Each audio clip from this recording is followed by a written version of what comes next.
예, 안녕하세요. 정윤성 교수입니다. 자, 오늘은 2단원의 기체 크로마토그래피의 지난 시간에 이어서 컬럼에 대한 얘기를 오늘 한번 해보도록 하겠습니다. 교재 컬럼과 연관되어 있는 내용을 이제 진도를 나갈 건데요. 지난번 슬라이드 마지막은 교수가 이제 그 시료 주입기까지 지금 여러분 보시는 이 페이지까지 설명을 했었고 또 교재에 있는 내용도 정리를 해드렸을 거예요. 자, 그러면 그 내용을 바탕으로 이제 그 뒤로 넘어가서 어, 그 기체 크로마토그래피 장비의 모습에 대해서 여러분 책에 실려져 있는 사진 잠깐 보면 이렇게 생겼죠? 요 부분, 지금 현재 요 부분 교수가 좀 화살표로 이렇게 동그라미 그리면서 이렇게 보여드리고 있는 요 부분이 바로 컬럼이 들어가 있는 오븐이라고 합니다. 오븐. 오븐은 뜨겁게 무언가를 데필 수 있는 기능이 있는 그러한 장비를 오븐이라고 하죠. 맞습니다. 그래서 컬럼을 갖다가 어떤 특정 고온에서까지 가열을 해서 이제 그 뜨거운 상태를 유지할 수 있도록 오븐이라고 하는 것이 여기에 장치가 위치하고 있습니다. 단열 처리가 되어 있고요.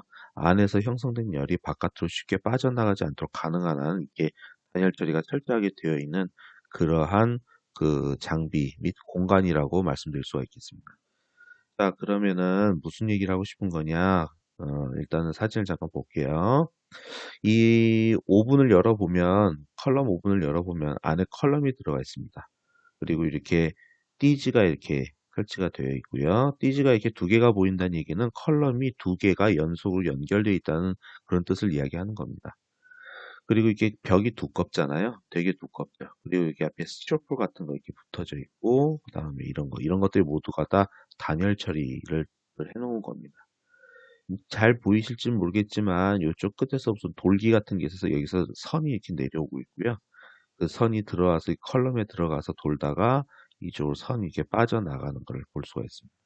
이쪽으로 들어와서 이쪽으로 나간다. 보이시죠? 여기는 이동상 기체를 갖다가 저기 담아놓은 가스통이 옆에 보이시고요.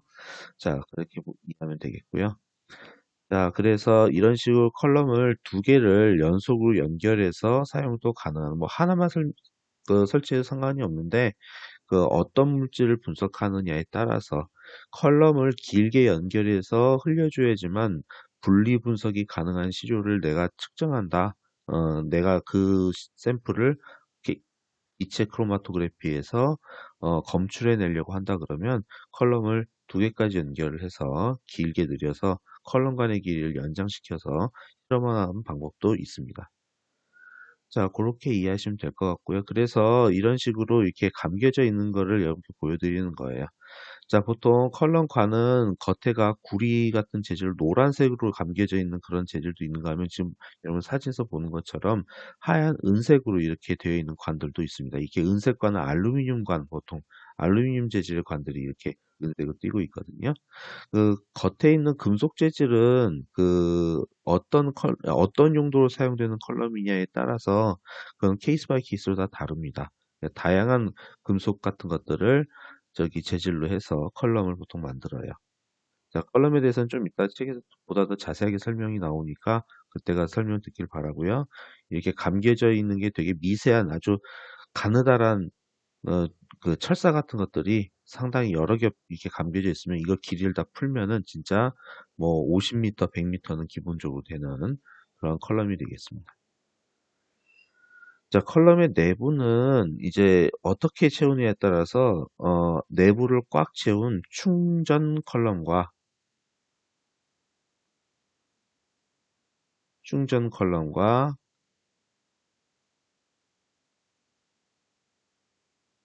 그 다음에 내부를 이렇게 비워놓는 여기가 비어 있는 공간이에요. 빈 공간, 빈이라고 딱 쓸게요. 여기도 비어 있는 겁니다. 빈 공간. 이렇게 내부가 정 가운데는 비어 있는 모세관 컬럼 두 종류가 있습니다.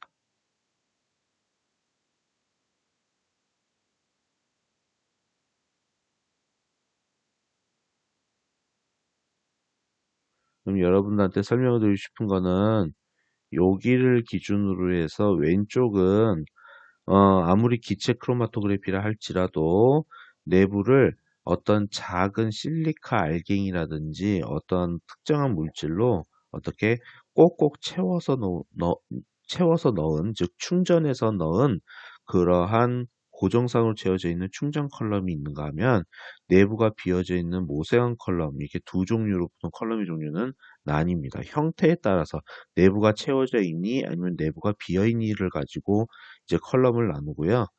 그 다음에 컬럼은 굵기로도 좀 구별이 되는데, A 같은 경우에는 상당히 굵잖아요. 그렇죠? 내부에 어떤 물질을 채우려면 공간이 넓어야 하기 때문에 관이 상당히 두껍습니다. 그리고 컬럼의 길이는 상당히 짧아요. 한 몇 미터에서부터 뭐 10 몇 미터, 한 12미터? 뭐 이 정도밖에 안 되고요. 그 다음에 B번 같은 경우나 C번 같은 경우는 상당히 이제 컬럼의 관이 상당히 얇잖아요. 그쵸? 가늘잖아요. 그래서 가는 만큼 길어지게 됩니다. 얘 같은 경우에는 50m 정도까지 길이가 가고요.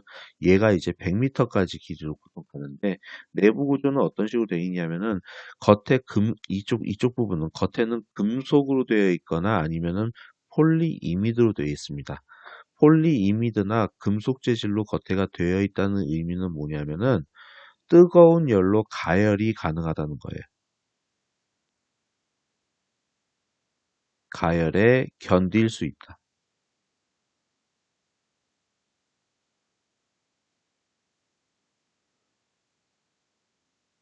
그래서 금속이나 폴리미드 재질로 이렇게 가장 겉재질을 만드는 거는 열에 견딜 수 있도록 만들기 위해서 그런 재질을 쓰는 거고요. 그 안에 바로 이 관 안쪽 면에 실리카 유리, 실리카라고 하는 건 SiO2를 뜻하는 겁니다. 예. 실리콘, 규소 대 산소의 비율이 1대2의 비율로 이렇게 이루어진 물질들을 쭉 안에다 코팅을 한번 해두고, 이 실리카의 표면에 이제 정지상을 갖다가 결합시켜서 정지상 물질을 안쪽 내벽에 코팅하듯이 붙여가지고 이렇게 만들어 놓은 게 모세관 컬럼이라고 하는 겁니다.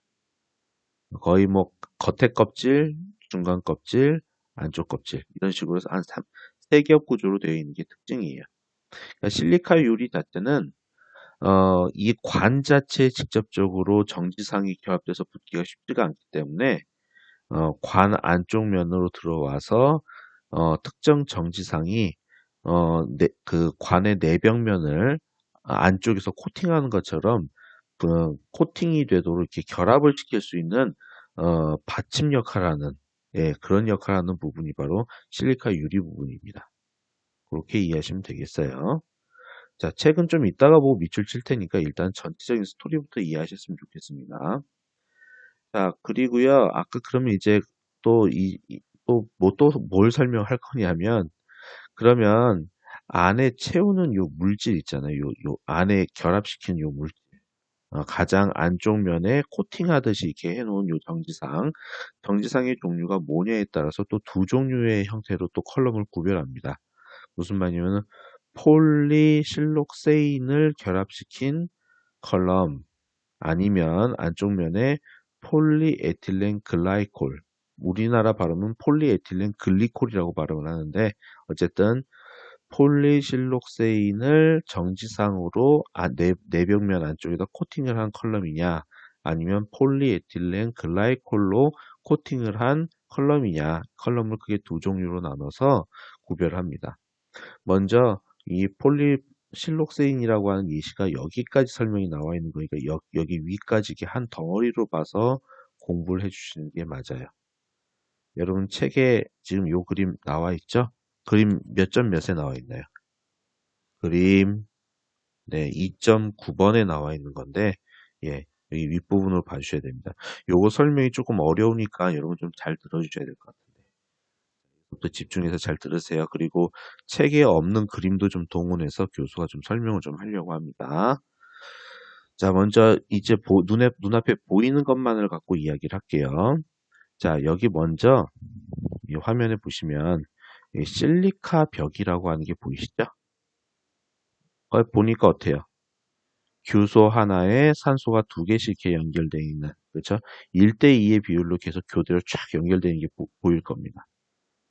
그래서 잠깐만요. 여기 안에 있는 실리카 유리라고 하는 부분이 바로 저걸 뜻하는 거예요. 이해가 되시죠? 자, 그러면 뭘 얘기하고 싶은 거냐? 좀 지울게요, 여러분. 조금만 좀 지울게요. 낙서를 좀 지우고 깔끔하게 설명드리도록 하겠습니다. 여기는 유리벽인데 여기 위에 요렇게 생긴 고분자를 지금 연결하려고 하는 거예요. 고분자. 이 고분자는 어떻게 만들어지는 거냐, 어디서 온 것이냐라고 물어본다면 이렇게 고리 형태의 원래 물질이 있는데 화학적으로 요 녀석을 여기를 딱 끊어가지고 여기를 딱 끊어버리면 여기서부터 이렇게 고리가 끊어지면 사슬이 돼서 일직선으로 쫙 늘어나게 돼요. 일직선을 펴진 게 이 녀석입니다. 펴진 상태에서 요 실리콘하고 여기 있는 실리콘이 산소 하나를 가운데다 두고 어떻게 연결된 상태. 그게 바로 요 녀석이 되는 거예요. 그리고 요쪽 끝에는 또다시 어떻게 요 녀석, 여기가 끊어진 상태로 이렇게 되어 있는 녀석이 계속 연속돼서 쭉 똑같은 녀석들이 계속 이어져서 붙어 있는 그러한 케이스라고 보시면 됩니다. 자, 그러면은 여러분들 용어 하나만 좀 설명할게요. 뭔 말인지 아직도 이해 못 하시는 분들이 있는데, 네, 좀 지울게요.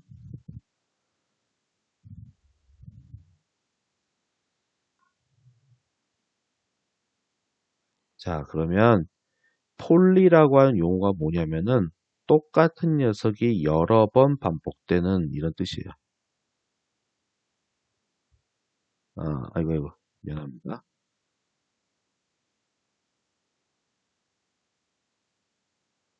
여러 번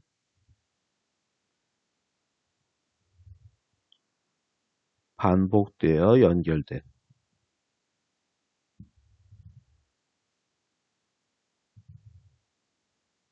연결된 이런 뜻.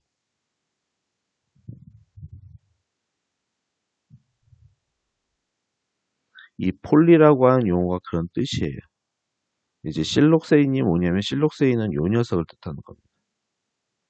요 부분을 실록세인이라고 하는데 요런 부분이 여러 개가 연결되어 있는 거를 이야기하는 거예요. 그래서 폴리실로세인의 가장 간단한 형태는 요런 녀석이고요. 여기 있는 Me 는 메틸기라 그래서 짝대기 탄소, 수소, 수소, 수소. 그래서 통상 이걸 줄여서 어떻게 표현하면 CH3 이렇게 표현하는데요. 이걸 영어로 메틸기라고 부릅니다. 메틸 그룹이라고 얘기를 해요. 그래서 메틸 그룹이요. 네, 그룹 영어로 OU입니다. 아이고, 마우스로 글씨 써서 교서 글씨를 너무 못 쓰고 있는데 미안합니다. 여기 좀 지우고 깔끔하게 알아볼 수 있게 다시 적을게요.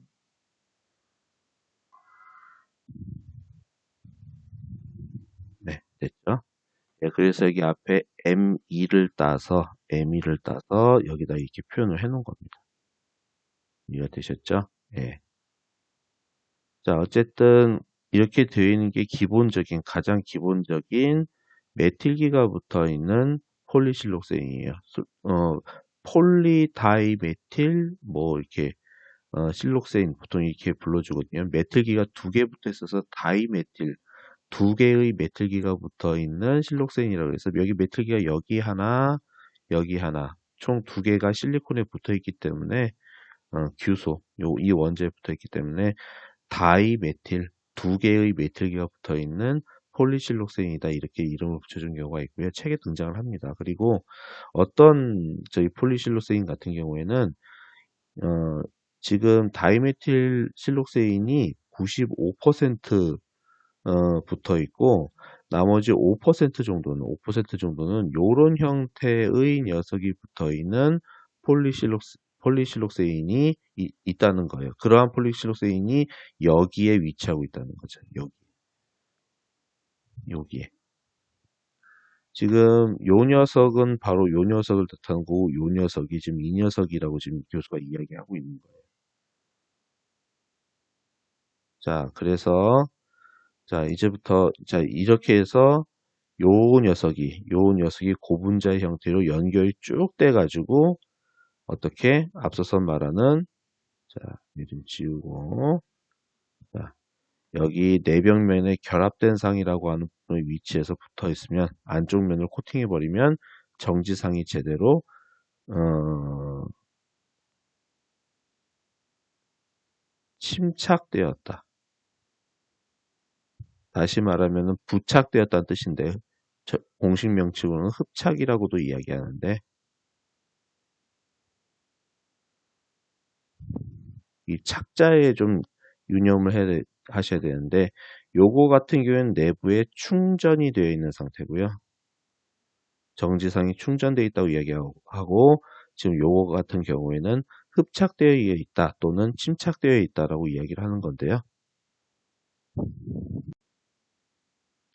그래서 이렇게 침착과 흡착에 의해서 이렇게 정지상이 안쪽으로 코팅되게끔 하려면 그래서 아까 설명한 것처럼 요렇게 실리카 벽에다가 결합을 시켜줘야 됩니다. 고분자를요. 그런데 이 고분자를 연결해 주는 데 있어서는 이제 어떤 기법이 좀 필요하다고 지금 그림상에 설명이 나와 있냐면은 여기가 끊어져서 이렇게 이쪽에 이런 식으로 연결이 돼서 쭉 기다랗게 쭉 연결되게끔 만들려면 400도 이상의 어떻게 실리카 벽에다가 어떻게 400도 이상의 온도로 이 실리카 벽 속에다가 이 녀석을 집어넣고 400도 이상으로 가열을 해줘야 된다는 겁니다. 무슨 말인지 이해가 안 되실까봐 간단히 설명을 드릴게요. 컬럼의 겉에 금속관이나 폴리이미드 관 벽이 이렇게 양쪽에 있습니다. 이건 가장 바깥쪽 벽이죠. 안에다가 유리, 실리카를 갖다가 빗금을 이렇게 뜰게요, 유수가. 네, 실리카 벽이 여기 이렇게 있어요. 아이고, 그림을 못 그려서 미안하네요. 잠깐만요.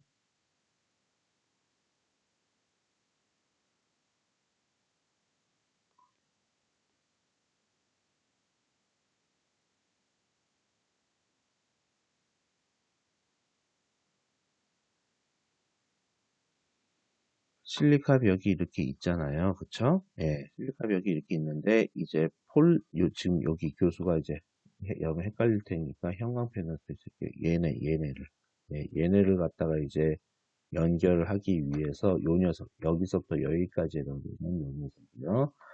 요 물질, 지금 책간 요 물질을 여기에다가 얘가 액체 형태인데, 여기다 가득 채워버립니다. 가득 채운 상태에서 어떻게 한다고요? 간단해요. 이 전체를 아주 뜨겁게, 400도면 정말 뜨겁겠죠. 물은 100도에서 끓으면 되겠죠. 물을 데피는 온도의 4배 정도 높은 온도로 가열해 버리면 여기 안에 채워져 있는 물질 중에 이 빗금쳐져 있는 이 실리카 벽하고 접촉을 하고 있는 녀석들은 다 이런 식으로 이런 결합이 생기면서 결합이 됩니다. 그렇게 해서 만들어요. 이해가 되셨죠? 그리고 이제 요거는 오로지 누구만 있는 경우 다이메틸 폴리실록세인만 있는 그러한 물질인데 이제 요 녀석이 있어야 요 구조가 있어야 이렇게 결합이 요 부분하고 요 부분이 이렇게 결합이 쉽게 일어날 수 있기 때문에 여기하고 결합이 일어날 수 있기 때문에 결합을 할 수 있는 부분은 95%로 만들어 놓고 중간중간에 5% 정도 되는 요러한 구간을 반복해서 중간에 껴넣는다는 뜻이에요. 요 R이라고 하는 R1과 R2라는 그룹에다가 특별한 물질을 갖다가 결합을 시켜가지고 이 정지상의 종류 있잖아요. 정지상. 자,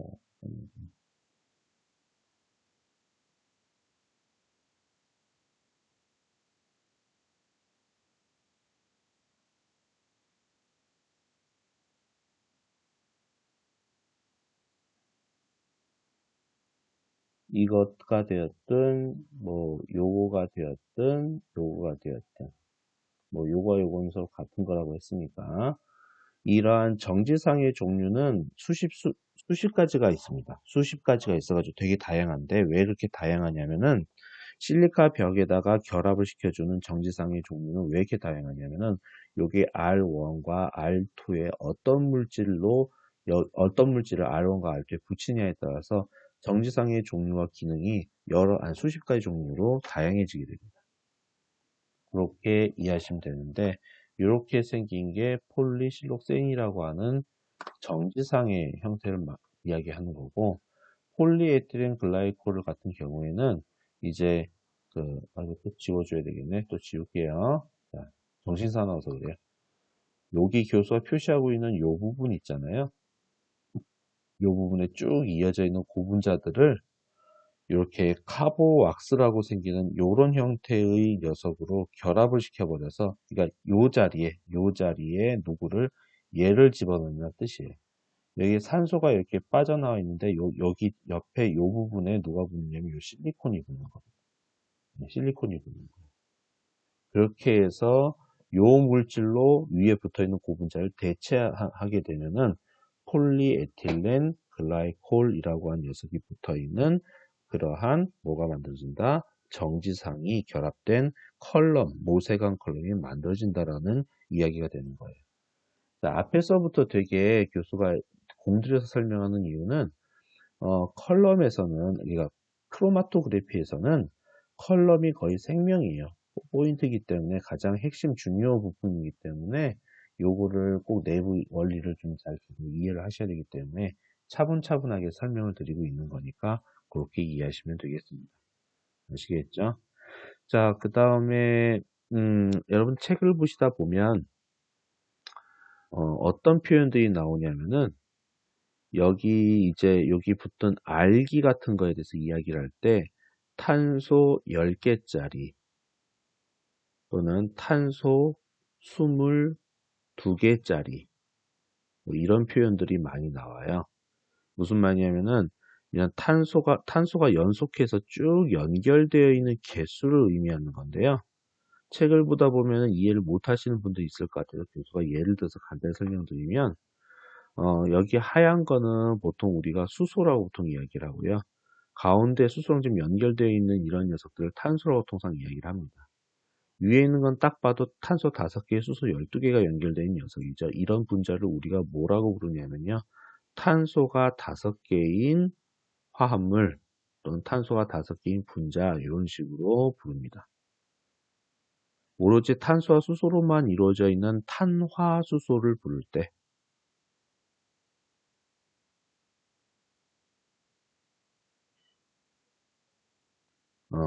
탄화수소를 부를 때 탄소 6개짜리냐, 탄소 7개짜리냐, 탄소 8개짜리 탄화수소냐 이런 걸 이야기할 때 줄여서 수소는 당연히 연결되어 있을 테니까 탄소가 좀 주인공을 가장 중요하다 보니 연속적으로 서로 연결되어 있는 탄소 개수가 몇 개냐를 나타내기 위해서 이런 분자 탄소 몇 개짜리 탄화수소 뭐 이런 식으로 습관적으로 부릅니다. 화학에서는요. 우리 책에 지금 그런 용어가 나오기 때문에 교수가 지금 설명을 드리는 겁니다. 미리. 이따 책 보실 때 고민 잘 하시길 바라고 잘 이해를 하실 수 있길 바라고요. 들어두셨다가 쓸데없이 고민하지 마시고.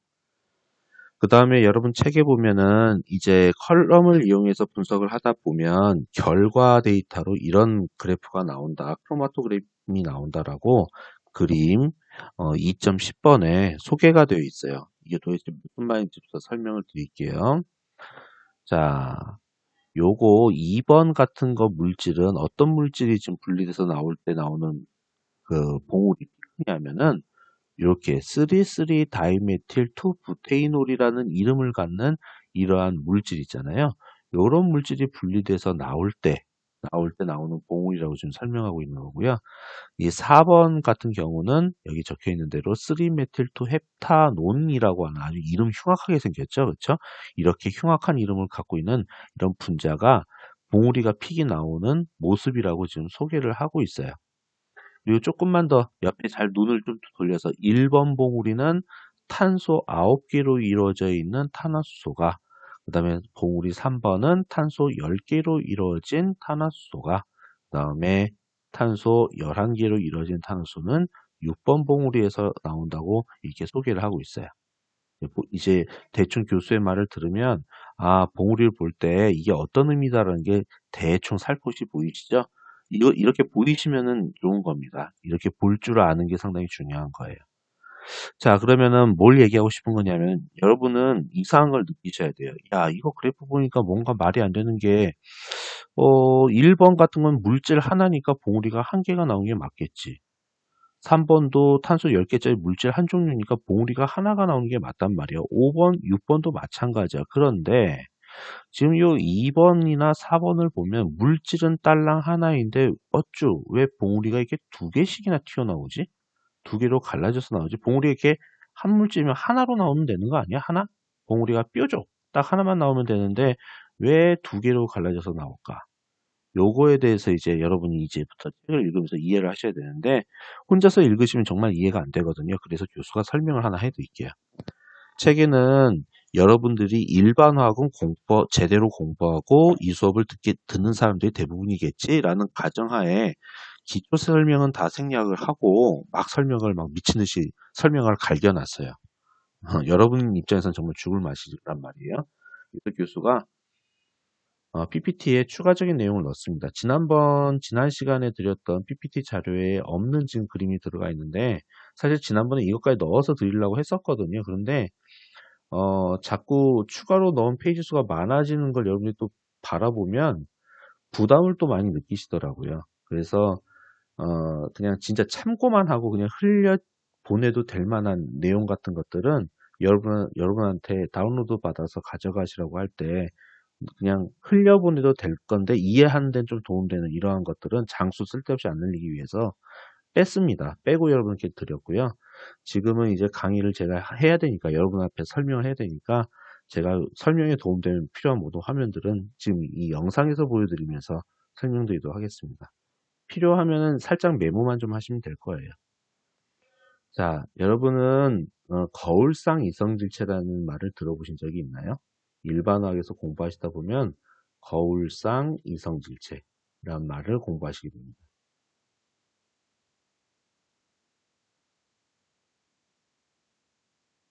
아, 마우스로 글씨 쓰니까 손목이 너무 아프네요. 글씨도 못 쓰고 손목에 힘도 주고. 글씨는 대충 무슨 말인지 보이시죠? 네. 자, 그러면 거울상 이성질체라는 건 이런 겁니다. 만약 사람의 오른손과 왼손은 마치 가운데 거울이 있는 것처럼 거울에 비춰진 상처럼 서로 대칭인 형태가 바로 두 손의 형태예요. 근데 얘네들을 서로 들어가지고 이렇게 딱 포개면은 일치가 절대로 안 됩니다. 즉, 왼손과 오른손은 똑같은 사람 손이긴 하지만 형태가 똑같이 포개질 정도로 일치하는 건 아니에요. 대칭으로 똑같게 생겼지만은 대칭으로 똑같이 생겼을 뿐 손가락이 연결되어 있는 순서, 방향, 그러니까 엄지손가락에서부터 새끼손가락까지 손바닥에 결합되어 있는 이 순서가 얘는 왼쪽에서 오른쪽으로, 얘는 오른쪽에서 왼쪽으로 연결되어 있기 때문에 손바닥이라고 하는 몸통에 붙어 있는 손가락에 붙어 있는 방향이 정확히 반대 방향이기 때문에 둘은 대칭으로 똑같은 물질처럼 보이는지 모르겠지만 실제로 같은 물질은 아니라는 거예요. 이때 만약에 그 맥주병이 하나가 있다고 치면 이 맥주병은 확실하게 좌우 대칭으로 얘도 거울상은 존재할 수는 있지만 들어서 그대로 올려놓으면 둘을 서로 포개 놓으면 똑같이 그냥 똑같은 모습으로 아예 일치가 되는 이 녀석이나 이 녀석이나 똑같은 물질이다라고 확실하게 이야기할 수 있는 거예요. 그래서 거울상 이성질체는 바로 이런 겁니다. 거울상 이미지가 존재하는데 포개지지 않는 거울상 이미지를 두 개를 가지고 있는 그러한 분자를 거울상 이성질체를 갖고 있는 분자다라고 이야기를 해요. 대충 개념은 이해하셨죠? 거울상 이성질체라는 게. 근데 실제로 화학 분자에서는 어떤 의미인지 일단 설명을 드릴게요. 이거는 거울상 이성질체를 얘기할 때 S폼이냐 R폼이냐 이렇게 구별해서 불러요. 또는 플러스 폼이냐 마이너스 폼이냐 이렇게 구별해서 부르거든요. 자, 요 왼쪽에 있는 분자와 오른쪽에 있는 분자를 한번 설명을 드릴게요. 여기 가운데는 탄소가 있는데 화학에서는 탄소를 통상 생략해서 많이 그립니다. 그래서 탄소가 가운데 있다 생각하시고 요 녀석에 대해서 한번 볼게요. 요 가운데 있는 탄소는 F, 플로린, Cl, 그 다음에 H, Br 네 개의 원소랑 결합하고 있는 겁니다. 왼쪽에 있는 거든 오른쪽에 있는 거든 플로린에 CL에 Br에 H 이렇게 네 가지의 원소가 결합되어 있는 건 똑같아요. 똑같은데 자 여기서 요 점선은 뭐냐면요. 종이 속을 뚫고 들어가서 결합되어 있다는 뜻이고요. 그 다음에 요 검은색 삼각형 같은 거는 종이 바깥으로 위로 튀어나와서 결합되어 있다는 뜻입니다. 입체적으로 생각하시라는 거예요. H는 깊숙이 종이를 뚫고 안쪽으로 들어가서 결합되어 있는 거고 Br은 여러분 눈앞으로 툭 튀어나와서 요 탄소하고 결합되어 있는 녀석이라고 보시면 되는데 자, 좀 지우고 얘기할게요. 자, 그래서 왼쪽에 있는 것과 오른쪽에 있는 것은 서로 거울로 비춰졌을 때 나타날 수 있는 거울상 관계입니다. 근데 얘를 그대로 들어가지고 여기다 포개게 되면은 똑같을까요? 안 똑같아요. 네. 여러분이 한번 생각해 보시면 포개져 있다는 느낌이 딱 안 들 겁니다. 마치 요거는 옆에 있는 요 분자는요, 탄소의 COH와 NH2 그리고 어떤 특정 여긴 다양한 화합물들이 와서 결합할 수 있는 부분을 알기라고 보통 이야기를 해요. 다른 여러 것들이 와서 결합할 수가 있는데 요런 분자 탄소 옆에 COH 그룹과 기와 NH 그룹이 와서 붙어 있는 이런 화합물들을 아미노산이라고 부릅니다. 우리 몸의 단백질을 형성하는 기본 성분을 아미노산이라고 하는데 아미노산들이 여러 개가 폴리아미노산으로 뭉쳐 있으면 단백질이 됩니다. 이 아미노산은 웃기는 게 거울상을 가지고 있어요. 자, 그럼 이게 어떻게 아주 골치 아픈 문제가 되냐면은 S 형태와 R 형태는 엄연히 다른 구조의 물질인데 결합되어 있는 원자의 종류가 똑같고 원자의 개수도 똑같기 때문에 둘 다 뭐가 똑같냐면은 분자의 크기도 똑같아. 그다음에 분자의 질량도 똑같아. 게다가 이 분자의 극성까지 똑같습니다. 그러니까 분명히 포개져서 다른 종류의 물질임에도 불구하고 크로마토그래피로 분리를 할 때 이 R형과 S형이 봉우리의 하나에 뭉쳐서 나오는 경우가 꼭 발생을 해요. 그런데라고 얘기할게요. 자, 이 R형과 S형이라는 게 우리 특히 생물학에서 이게 왜 더 중요하냐면은 사람 몸에는 효소라는 게 있어요. 효소라는 게 있어서 효소가 특정 물질하고 딱 결합을 해서 우리 몸에서 생체 반응 같은 걸 일으키거든요.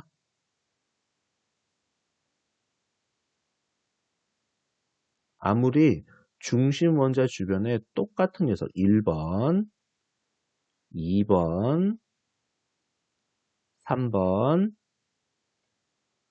4번 중심 원자에 1, 2, 3, 4라고 하는 똑같은 원자가 결합되어 있다 할지라도 특정 효소는 R형이면은 R형만 또는 S형이면 S형하고만 결합을 하려고 합니다.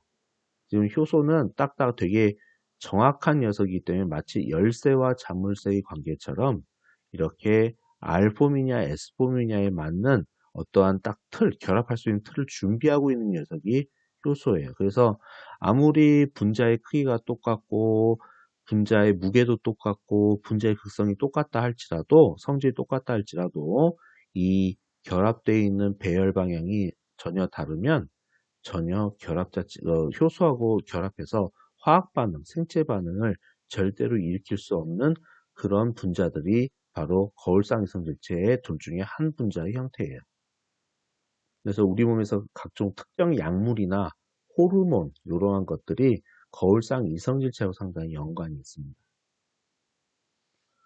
그러면 아까 교수 했던 말 자꾸 이어서 이제 설명을 드려야 될 것 같은데 이 물질하고 이 물질이 이렇게 질량, 크기, 극성이 똑같으면 크로마토그래피 웬만한 거에서는 분명히 봉우리가 하나로 동시에 R형과 S형이 짬뽕을 합쳐져서 봉우리가 하나로 나온단 말이에요. 근데 솔직히 두 물질의 종류가 다르면 얘네 둘을 두 봉우리로 분리를 해내야 됩니다.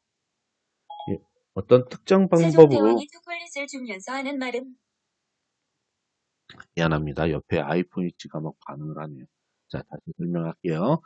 이렇게 두 개로 분리돼서 이게 분리해서 봉우리가 나오도록 성공한 크로마토그램의 그래프가 바로 여러분 앞에서 보신 요거하고 요거예요. 얘도 거울상 이성질을 갖고 있는 분자인데 얘도 R형과 S형이 있습니다. 얘도 R 형태와 S 형태의 거울상 이성질을 갖고 있는 녀석이 분자인데요. 이 크로마토그래피 여러분이 지금 화면으로 보고 있는 그리고 책에 있는 그림 2.10에 해당되는 이 크로마토그램은 거울상 이성질체를 성공적으로 분리를 잘 해낸 성공적인 크로마토그램이라고 불리우는 대표적인 예시가 되겠습니다. 그래서 어떻게 해서 이렇게 할 수 있느냐? 어떻게 해서 이렇게 할 수 있냐면요. 다시 앞으로 넘어가서 여기에 어떠한 여기 R기에 R1과 R2 이 위치에 어떠한 특정한 물질을 결합을 시켜서 그래서 그 물질로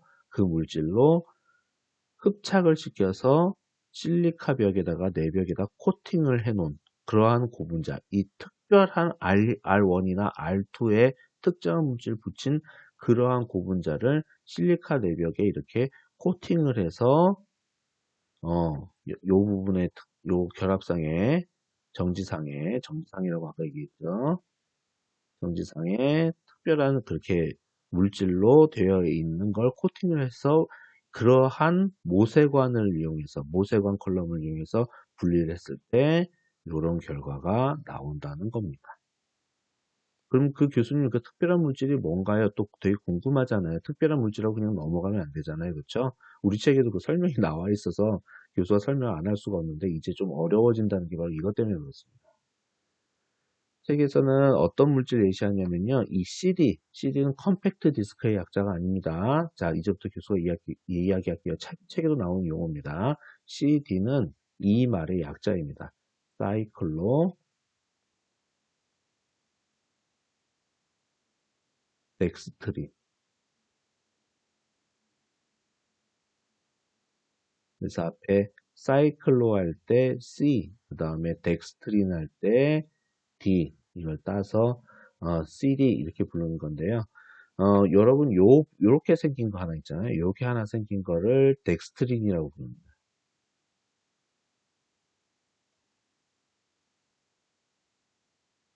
덱스트린이 6개가 연속으로 연결돼서 고리 형태를 이루고 있으면 알파 사이클로덱스트린, 그 다음에 고리가 7개가 연결되어 있는 덱스트린을 베타 사이클로덱스트린, 그 다음에 8개가 연결되어 있으면 감마 사이클로덱스트린 이렇게 불러줍니다.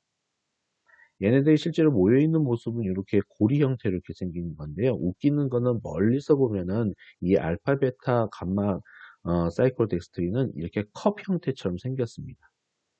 이런 특별한 구조를 갖고 있다는 거예요. 그러면 이 얘기를 왜 하느냐? 아까 얘기했던 잠깐만 여기에 R1 자리나 R2 자리에 이 컵처럼 생긴 사이클로덱스트린을 결합을 시키게 되면 이렇게 R형과 S형이라고 하는 형태의 이성질체를 분리한 봉우리 두 개로 이렇게 완벽하게 분리해서 봉우리를 가를 수 있다는 겁니다.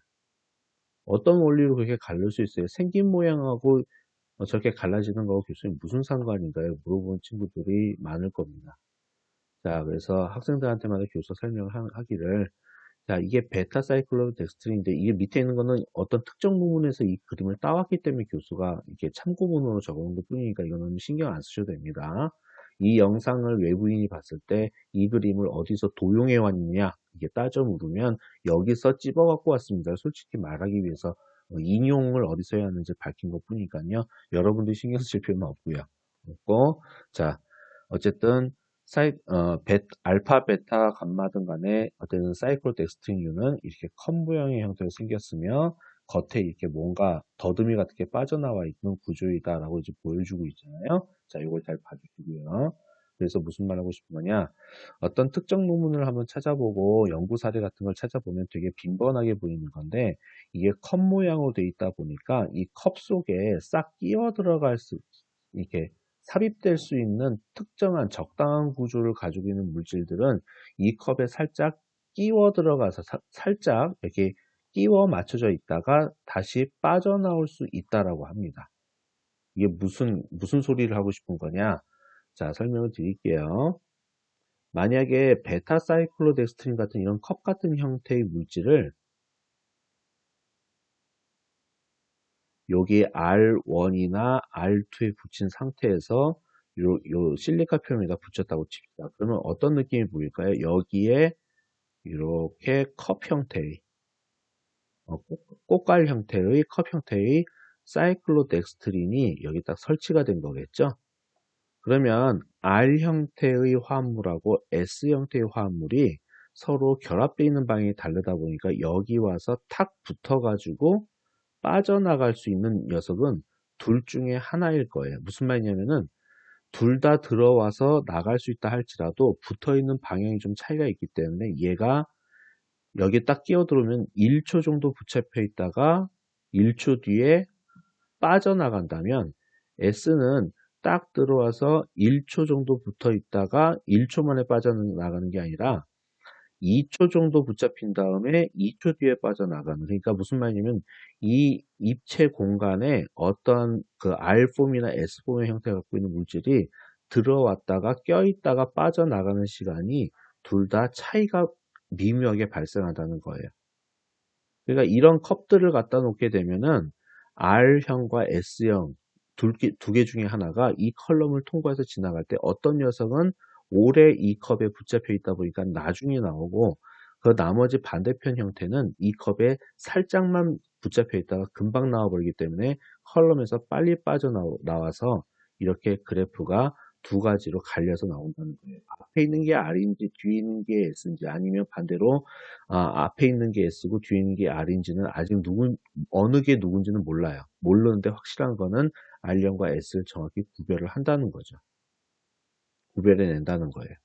봉우리를. 그래서 이렇게 이야기를 하는 겁니다. 그래서 이 부분으로 결합을 시키는 거고요. 요 부분으로 실리카 위에 고분자 형태로 이렇게 연결되어 있을 때 붙이는 거다라고 말씀을 드릴 수 있는 거예요. 그래서 지금 다시 한번 그림을 말씀드리면 요 부분이나 요 부분에다가 베타 사이클로덱스트린 같은 걸 연결해서 요런데 요 자리에 이제 컵 같은 게 이렇게 달려서 아까 그림을 그렸듯이 예, 이렇게 연결이 돼가지고 특정한 R 형태의 거울상 이성질체가 되었든 그 다음에 S 형태의 거울상 이성질체가 되었든 둘 중에 하나는 반드시 오랜 시간 동안 상대적으로 더 머물렀다 하기 때문에 봉우리가 이렇게 두 개로 갈라질 수 있다. R형과 S형 거울상 이성질체를 확실하게 분리하는 게 가능해진다라는 설명을 하고 있는 겁니다. 이제 이해가 되셨죠? 이런 내용이 책에 설명이 되어 있는데 되게 짧게 되어 있습니다. 짧게 되어 있다는 얘기는 뭐냐면 니네 R형과 S형이 뭔지 알지? 거울상 이성질체가 뭔지 알지? 그리고 사이클로덱스트린이 뭔지 알고 있지? 이런 형태로 생긴 거란 거 알고 있잖아. 뭐 이런 식으로 이제 전제 조건을 깔고 설명을 하고 있기 때문에 책을 보시는 분들은 그냥 생으로 보시는 분들은 되게 혼란스러우실 거예요. 그리고 또 이런 식으로 사이클로덱스틴이라든지 이런 거 어떤 알기를 활용을 했느냐에 따라서 아주 뭐라고 해야 될까요? 어떤 알기를 도입한 모세관 컬럼이냐에 따라서 기능이 정말 일취월장 그 컬럼의 기능이 거의 뭐 엄청나게 다양해지고 기능이 뛰어나게 개선이 될 수가 있는데요. 자, 여러분한테 이런 거 한번 보여드리면 이해하실려나 모르겠습니다. 여기 GS 칼텍스라고 적혀져 있죠. 우리나라의 GS 석유, 예, 석유회사 주유소에 보통 GS 칼텍스라고 적혀져 있잖아요. 그렇죠? 자, 그 GS 칼텍스의 원유 정제 공장이에요. 원유라는 건 영어로 크루드 오일이라고 합니다. 크루드 오일, 생오일이라는 뜻인데 무슨 말이냐면 땅 속에서 막 파낸 시꺼멓게 생긴 석유를 갖다 크루드 오일이라고 하는 거예요. 사우디아라비아 같은 데에서 원유를 우리나라가 수입을 합니다. 수입을 해오면 이러한 탑, 이걸 갖다 증류탑이라고 하거든요. 증류탑. 네. 자, 증류탑이라는 곳에다가 이제 집어넣어서 어떤 일을 하느냐, 600도에서부터 20도까지. 제대로 얘기하면 이 탑은 윗부분은 온도가 낮고 밑에 부분은 온도가 높아요.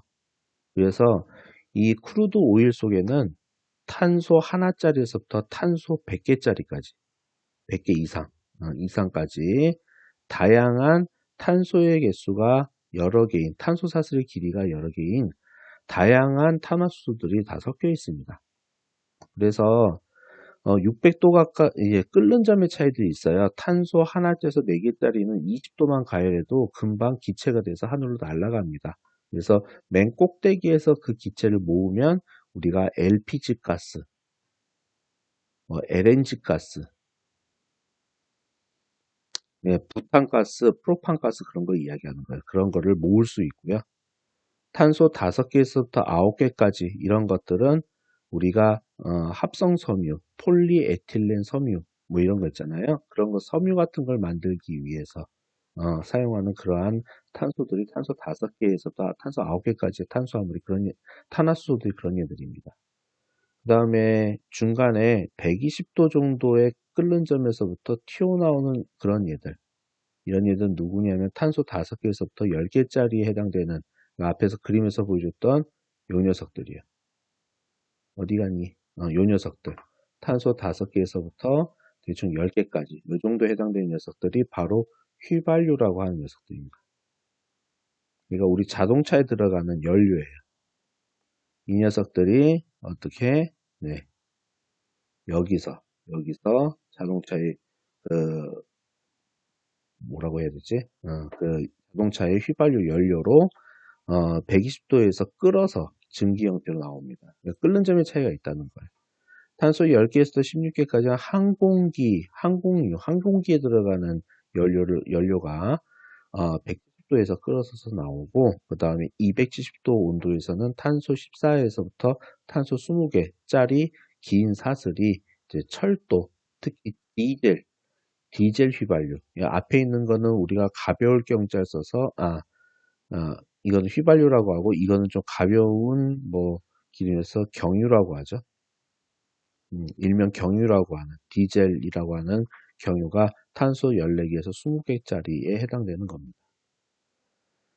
탄소 20개하고 탄소 50개 부분은, 이거는 이제 배터리나, 그 다음에 페인트나 아니면은 화장품에도 쓰이기도 합니다. 왁스라고 얘기되어 있는데, 왁스 같은 거 솔직히 거기에 들어가거든요. 화장품이 조금 들어가거든요. 많이는 안 들어갑니다. 그 다음에 탄소 20개에서 70개까지는 600도 끓는 점에서 튀어나오거든요. 얘네들은 그러니까 배나 공장에서 돌리는 선박 그 기름, 그렇죠? 선박유, 그 다음에 공장에서 뭔가 이제 뭘 태우면서 공장에서 사용하는 연료 같은 것들이 탄소 20개에서 70개짜리 600도에서 끓어서 분리돼서 나오는 그러한 탄화수들이 그런 용도로 사용이 됩니다. 그리고 탄소가 70개 이상이다. 그래서 심지어는 100개 근처다라고 하면은 도로에 우리가 깔아버리는 아스팔트 같은 거, 어떤 건축용 자재 이런 것들로 보통 이야기를 합니다. 자, 크루드 오일에 대해서 지금 이렇게 분리를 한다고 좀 설명을 하고 있는 건데요. 자, 그런데 이 얘기 도대체 왜 하냐면요. 이러한 증류탑을 거쳐서 각 탄소의 개수별로 이렇게 분리하는 데 걸리는 시간이 한 100시간 정도 걸립니다. 100시간 정도 걸리는데요. 다음 그래프, 여러분 그래프 책에 2.11번 그림입니다. 여기 보면 왼쪽 그래프를 먼저 보세요. 왼쪽 그래프, 이쪽 그래프를 먼저 보세요. 이쪽 그래프. 실제로 우리가 모세관 컬럼을 이용해서 뭘 해서 어떤 모세관 컬럼이냐면은 이렇게 R1이나 R2의 특수 목적에 꼭 요거 사이클로덱스트린을 이야기하는 건 아니고 특수 목적의 R1과 R2의 특수목적과는 이런 물질이나 이런 물질들을 적당히 결합을 잘 시키게 되면 원유, 크루드 오일을 갖다가 컬럼으로 탄소 20개짜리서부터 뭐 100개까지 뭐 이런 것들로 분류가 가능하다는 겁니다. 지금 1, 2, 3, 4, 5, 6, 여러 여기 번호가 매겨져 있는데 번호별로 탄소 몇 개짜리 물질인지에 대해서 지금 설명을 하고 있어요. 자, 그래서 이렇게 이제 그림을 잘 보세요. 그래프 보는 방법 알려드릴게요. 이 분석 결과는 밑에 있는 분석 결과는 컬럼의 온도를 다음과 같이 조절했다는 뜻이에요. 처음 스타트할 때는 섭씨 50도에서부터 컬럼을 대표해서 이제 측정했다는 건데 1분 동안 10도씩 온도를 상승시켜 가면서 480분 동안 480도까지 48분 동안 가열했다는 뜻입니다. 1분당 10도씩 상승시키면 50도에서부터 480도까지 430도만큼 온도가 상승한 거네요. 그렇죠? 그러니까 43분 동안 서서히 가열해 가지고 10도씩 온도를 끌어올렸다는 거죠. 여기 밑에 X축 있잖아요. 이 X축은 온도 변화의 축이기도 하지만 시간의 흐름 축이기도 합니다. 그래서 모세관 컬럼에다가 원유를 딱 흘려주고 원유를 갖다가 50도에서부터 가열을 서서히 시작한 거예요. 그래서 쉽게 얘기해서 끓는 점이 낮으면 어떻게 돼요? 끓는 점이 낮으면 끓는 점이 낮은 물질은 먼저 기체가 돼요. 끓으면은 뭐가 돼요? 기체가 되잖아요. 액체가 끓으면 뭐 증기화가 돼서 기체가 되기 때문에 그때서부터 컬럼을 타고 튀어나올 수 있는 거예요.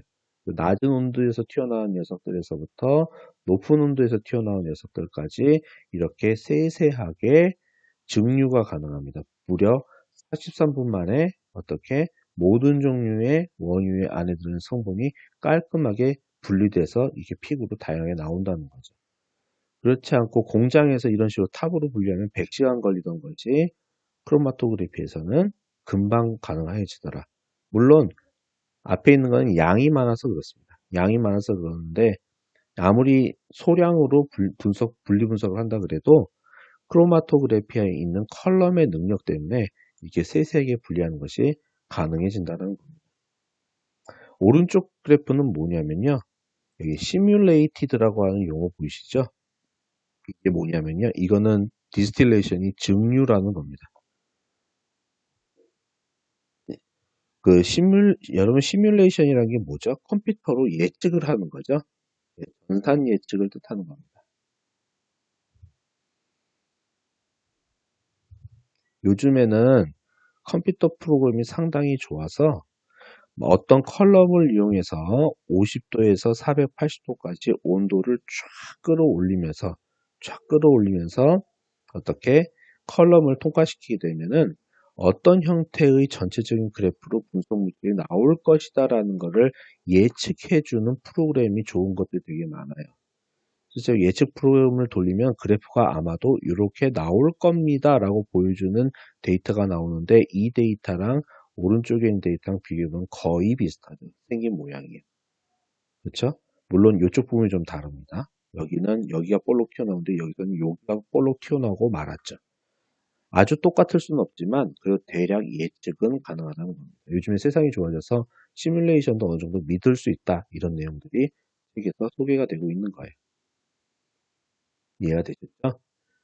자, 그래서 이제 요거는 책에 없는 페이지인데 보통 크로마토그래프의 그래프는 이런 식으로 생긴 게 가장 정상적인 그래프입니다. 이렇게 생겼거나 이렇게 생기면 비정상적인 그래프라고 얘기해요. 왜 그러냐면은 여기 밑에 있는 베이스라인, 바탕에 해당되는 라인이 이렇게 틀어져 버리게 되면 문제가 생겨요. 플로우 인크리즈라고 하는 건 뭐냐면은 그 이동상 기체의 흐름,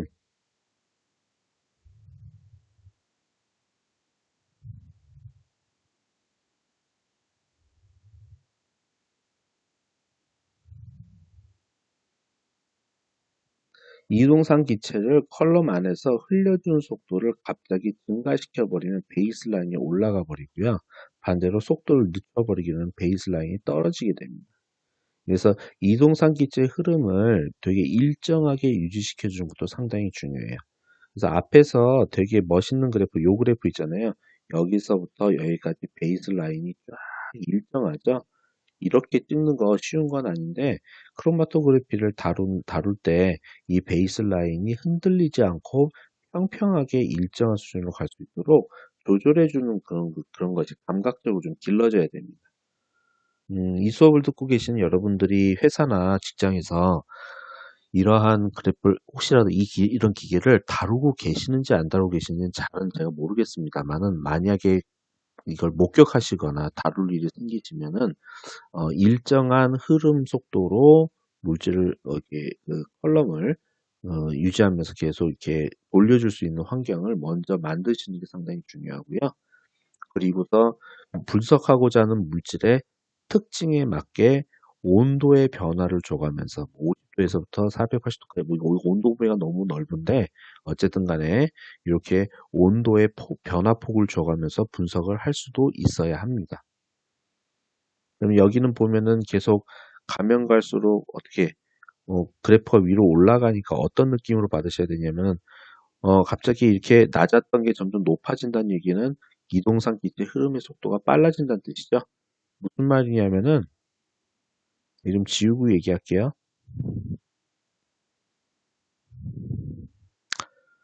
온도가 낮을 때 50도에서부터 대충 요 정도 온도 될 때까지 요 정도 온도 될 때까지는 온도가 비교적 낮으니까 열 받은 기체가 아니라 열을 좀 덜 받은 기체이기 때문에 기체의 흐름 속도가 좀 느릴 거예요. 누구에 비해서? 이 이후에 비해서.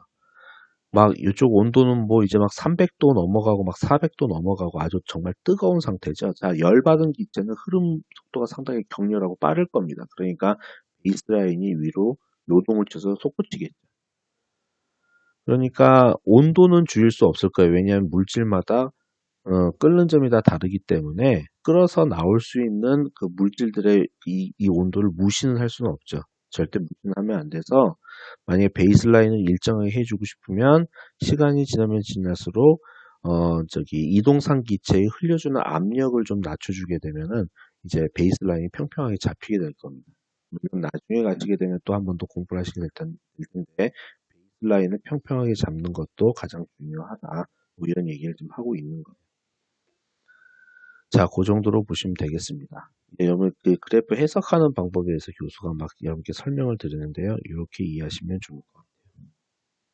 자, 만약에 여러분들이 그림 2.12번 요 과목이 여러분 환경기기 분석이죠. 만약에 공기 중에 있는 대기 공기를 갖다가 공기를 포집을 해서 크로마토그래피에다 딱 집어넣고 분석을 한다고 한번 생각해 보도록 하겠습니다.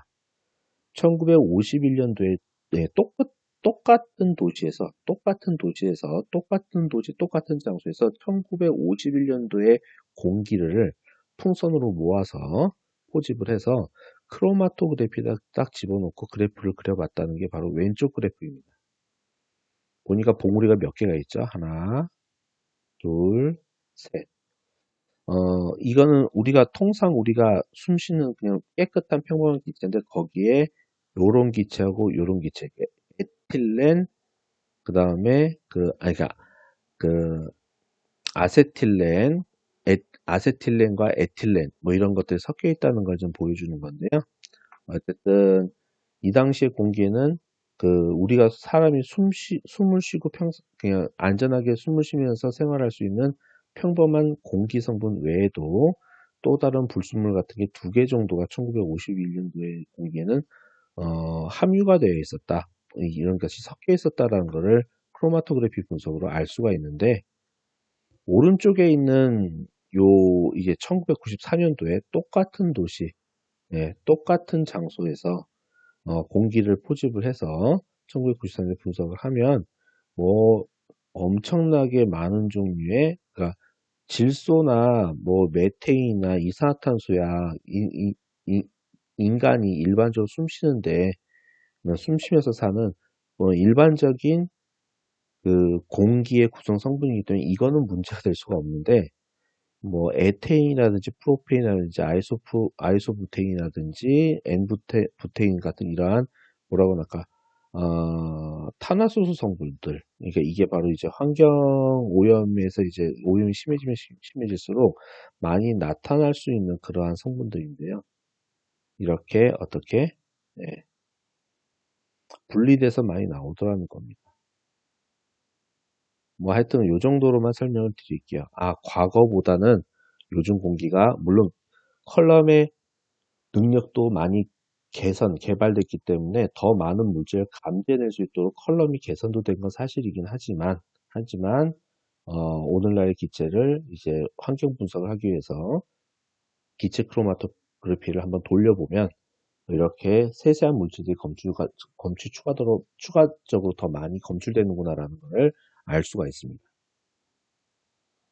그러면 여러분 여기 궁금한 게 하나 있으실 텐데, 1951년도에 기체 크로마토그래피가 나왔었나요? 뭐 이거 물어보는 사람도 있어요. 오늘날과 같은 고성능의 기체 크로마토그래피는 이때 없었습니다. 이게 초창기 모델의 기체 크로마토그래피인데, 이 그래프는 아마 그때 초창기 때 크로마토그래피를 분석을 한 것 같은 느낌이긴 하지만 1951년도에 공기의 질을 어떻게 오늘날 와서 측정할 수 있느냐, 뭐 이런 거 물어본다면 측정이 가능은 합니다. 어떻게 가능하냐면요.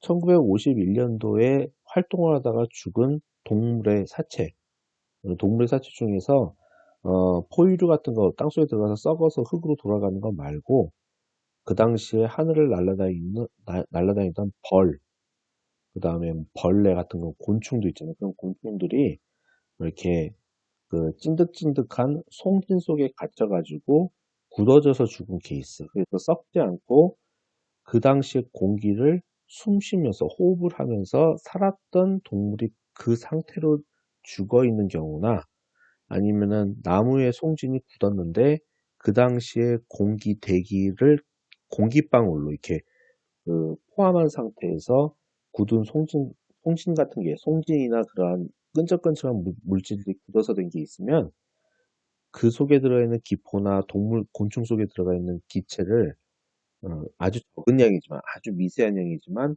그거를 채취를 해서 크로마토그래피에다 미세한 양은 넣어서 분석이 가능한 게 크로마토그래피의 장점이니까 집어넣어 가지고 분석을 하게 되면 오늘날도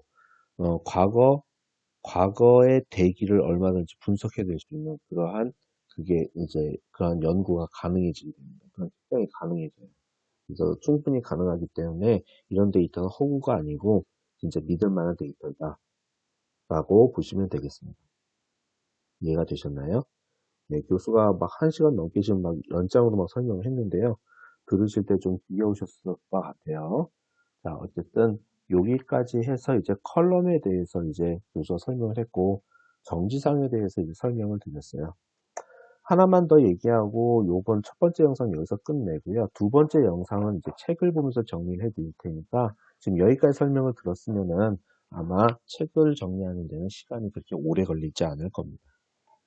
잘 이해하시면 될 것 같고, 잠깐 39페이지에 여러분 그 고체 정지상에 대한 이제 수학적인 공식 같은 게 얘기가 나오는데요. 여기서 베타라고 하는 그 정지상과 고정상의 비라고 하는 베타 값에 대한 설명이 나오고 있습니다. 자, 먼저 고체상은 바로 여기 있는 녀석입니다. 여기라고 하면 요거 얘기하는 거죠. 고정상, 정지상 이야기하는 거예요. 우리 책에는 고정상과 정지상이라는 용어가 혼용돼서 사용하고 있으니까, 혼용돼서 교대로 사용되고 있으니까 같은 용어라고 알고 계시면 되겠습니다. 그 다음에 이동상은 그 이동상 기체를 뜻하는 거죠. 이 내부 공간을 통해서 날아다니는 녀석이라고 보시면 되겠어요. 그래서 하고 싶은 얘기가 뭐냐면 이제 공식에 대해서 설명하는데, 그 상의 비율은 고정상이에요. 고정상의 부피, 일정 시간 동안에 흘러가는 고정상의 부피 분의 이동상의 부피.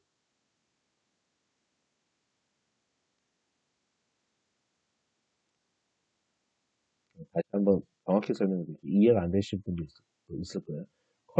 컬럼관을 길게 이제 일자로 폈을 때, 관이 뭐 100m 길이만큼 이렇게 길게 관 형태로 이제 아마 컬럼이 되어 있을 거예요. 모세관 컬럼이요.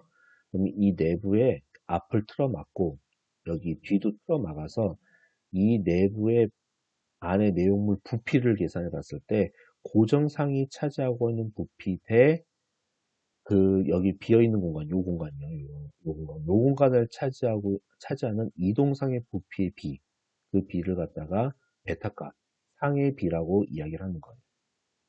이 상의 비를 가지고 얼만큼 이동상이 고정상에 비해서 더 많은 공간을 차지하면서 일정 시간을 기준으로 흐를 수 있느냐를 이야기하는 게 베타 값이었는데, 이게 좀 이제 디스 크로마토그래피 컬럼에서는, 모세관 컬럼에서는 중요한 요소라는 거예요. 그래서 이거를 어떻게 계산하느냐, 계산하는 방법은 공식이 있는데, 자, 여기 D 값은 지름 값입니다. 지름.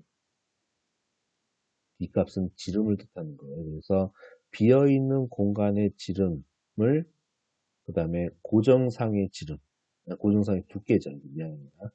두께.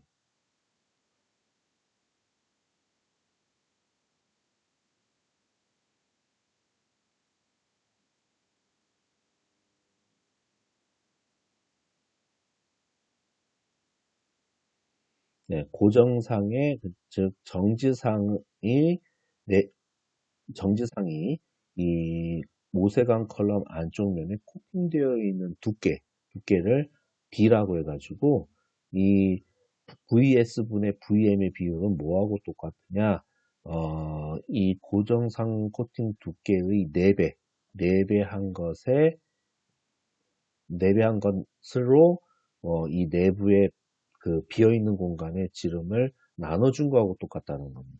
요건 꼭 기억을 해주셔야 돼요. 공식도 간단하고 이런 식으로 계산이 가능하다는 겁니다. 이해가 되셨죠? 예. 그래서 그런 내용으로 저기 40페이지까지 설명이 나와 있으니까 그 점을 잘 공부를 해주시면 좋을 것 같습니다.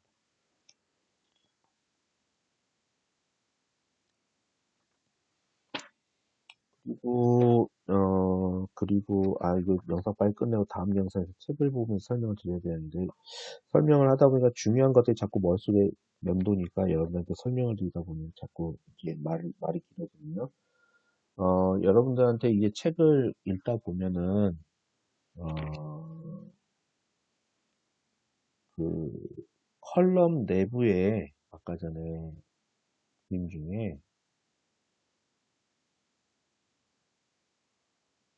이 충전을 시켜놓은, 충전 컬럼 같은 경우, 이 내부에 가로로 가득 채우는 거 있잖아요.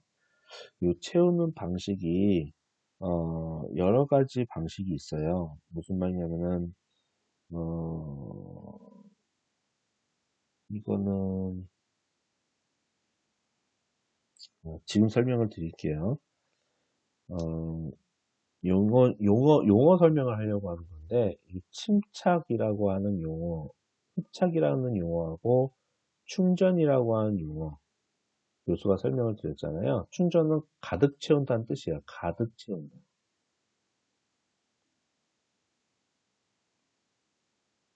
근데 우리 책을 더 읽어보면 곧 이런 용어가 바로 나오는데, 침윤이라고 하는 용어가 또 나와요. 침윤은 이 충전이란 용어랑 같이 쓰는 건데 의미가 거의 비슷한데, 좀 더 디테일하게 설명하는 건데, 이 침윤과 침착의 차이점을 구별해서 설명을 드릴 테니까 잘 들어보세요. 침착은 어떤 표면에 늘러붙는 걸 갖다가, 들러붙는 걸 침착이라고 하는 거예요. 지금 여기 있는 걸 모세관 컬럼의 정지상처럼 이렇게 코팅되듯이 들러붙는 거를 침착 또는 흠착이라고 얘기하는 거고, 침유는 이런 겁니다. 여러분 유리판 위에다가 여러분들이 그 밀가루를 이렇게 가루를 수북히 쌓아놨다고 한번 쳐봐요. 그다음에 그 밑에다가 물을 부었어요. 물을 부으면 어떻게 되냐? 이 물이 밀가루에 흡수가 되죠.